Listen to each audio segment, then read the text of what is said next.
But today I'm in Paxinus, which is very close to Knobel's amusement park, which we're all heard of. We're visiting Massa's restaurant, and they're famous for their chicken and waffles, a classic Pennsylvania Dutch recipe.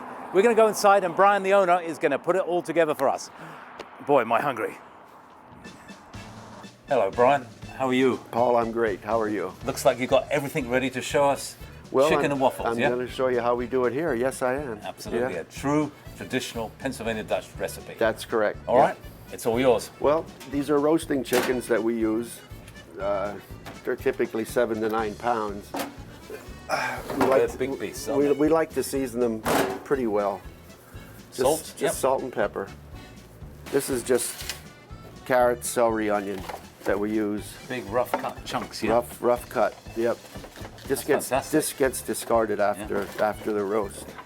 So you're trying to get some flavor. Well, it does. The, it flavors the chicken, of course, but it also flavors the broth, Excellent. Which is important because we use the broth for our gravies, we use the broth for our soups. so nothing out of a can, nothing out of a box. No. And you're going to seal it up with foil? We will cover them with foil, yep.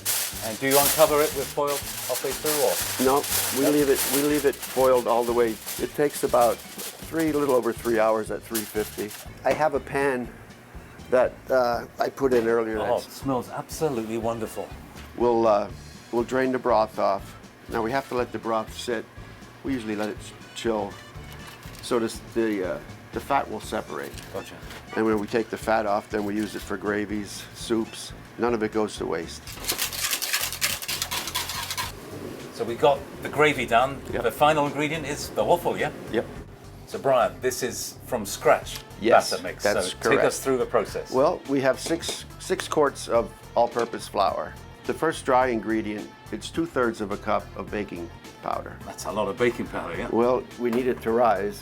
It's 1/3 cup of sugar. Just a little bit. Granulated. And just about a teaspoon of salt. So we got the gallon of milk. Was that really a gallon, or was that 2 gallons? That was a gallon. That was a gallon. It looked like a big gallon. Yeah.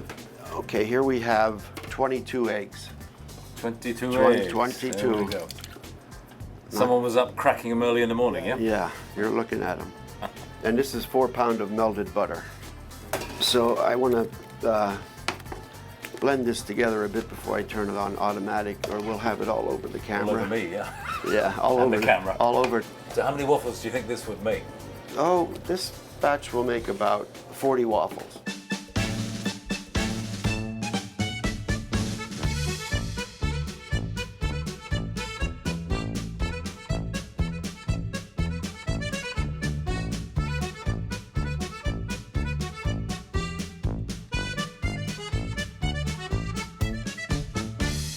So a selection of Pennsylvania Dutch. I've got the chicken and waffles in front of me. Yes, you But there's a do. few other things you brought along. So Well, I've got the schnitzel, pork schnitzel.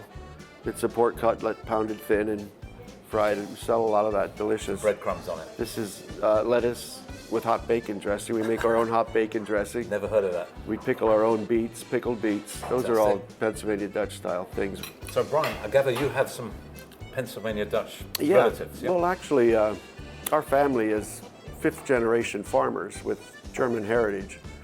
And in the early 70s, my dad started a farm market, fruit stand.